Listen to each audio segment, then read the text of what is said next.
नमस्कार दोस्तों। पिछले कुछ महीनों से इस चैनल पर जो भी वीडियो आप आते हैं वो ऑनरेबल सुप्रीम कोर्ट के या ऑनरेबल हाई कोर्ट के महत्वपूर्ण जजमेंट पर होते हैं। आज का वीडियो भी ऑनरेबल सुप्रीम कोर्ट के एक बहुत ही महत्वपूर्ण जजमेंट पर है और जिसका व्यापक प्रभाव भी है। तो वीडियो को बिना स्किप किए हुए पूरा अंत तक देखिएगा, तभी जो आपको जानकारी मैं देने वाला हूँ वो आपको समझ में आएगी। फ्रेंड्स, क्या आपकी कोई निजी संपत्ति है, कोई ज़मीन है, कोई मकान है, अगर सरकार उसे किसी सार्वजनिक प्रयोग के लिए अधिग्रहित करना चाहती है तो क्या आपकी बिना मर्जी के सरकार अधिग्रहित कर सकती है, और कर सकती है तो कब?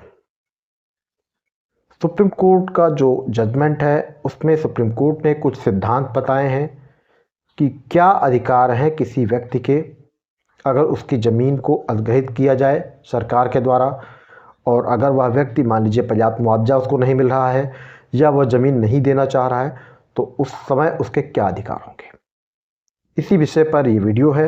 वीडियो को स्किप मत कीजिएगा, पूरा देखिएगा और चैनल को सब्सक्राइब करके नोटिफिकेशन बेल को जरूर प्रेस करके रखें। वीडियो पर एक लाइक कर दें। फ्रेंड्स, आगे बढ़ते हैं।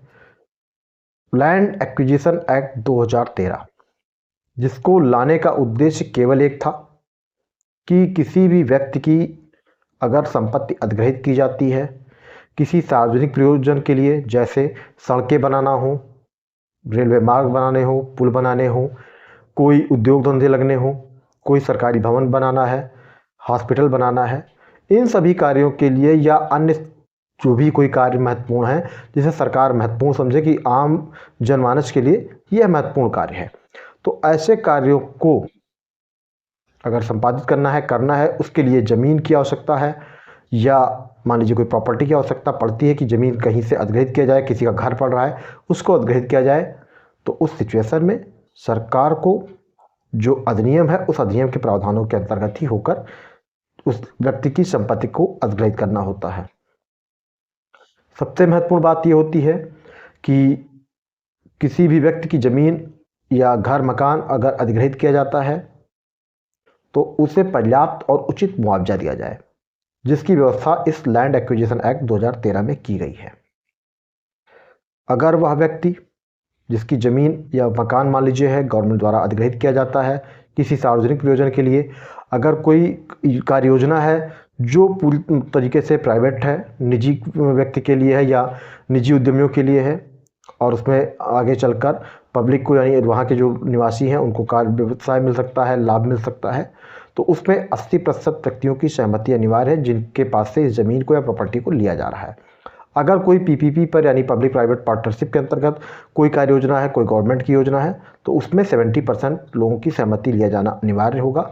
उसके बाद ही उस प्रॉपर्टी को अधिग्रहित किया जा सकता है। जो बचे हुए 30% या 20% लोग होंगे, अगर वो सहमति नहीं देते हैं तो भी उन्हें उचित एवं पर्याप्त मुआवजा दिया जाएगा। अगर आवश्यकता पड़ती है तो उनके पुनर्वास की व्यवस्था की जाएगी, उसके बाद उनकी संपत्ति को अधिग्रहित कर लिया जाएगा।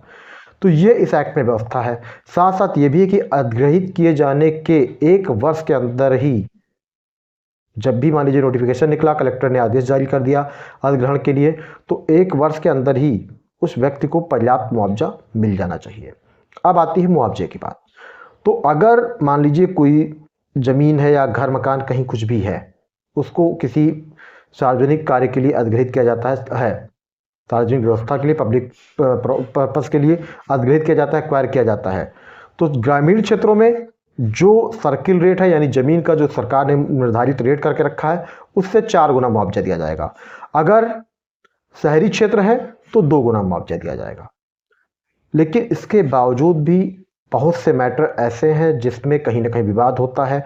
आप आए दिन देखते हैं कि किसानों का आंदोलन है, कभी आम लोगों ने जिनके घर बने हुए हैं उन्होंने आंदोलन करके रखा हुआ है कि वो अपना घर मकान ज़मीन नहीं देना चाहते हैं।